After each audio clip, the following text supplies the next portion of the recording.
А еще и когда тебя стали показывать по телевизору, и вдруг пришла вот эта вот какая-то узнаваемость, все по-разному реагировали. Были учителя, которые понимали и принимали, и гордились тем, что вот у нас актриса учится, ну вот как-то так для них это было. А кто-то говорил, так, здрасте, выбирайте или учеба, или идите учитесь там у себя на съемках.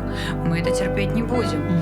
Также и дети тоже, то есть для кого-то это было, ой, я там дружу с Яной, что-то такое, кто-то просто конкретно там... Булить начинал, да? Абсолютно было такое. Ну, типа зависть, да, что-то такое? Я не знаю, как это объяснить, но какие-то, да, были такие вот моментики.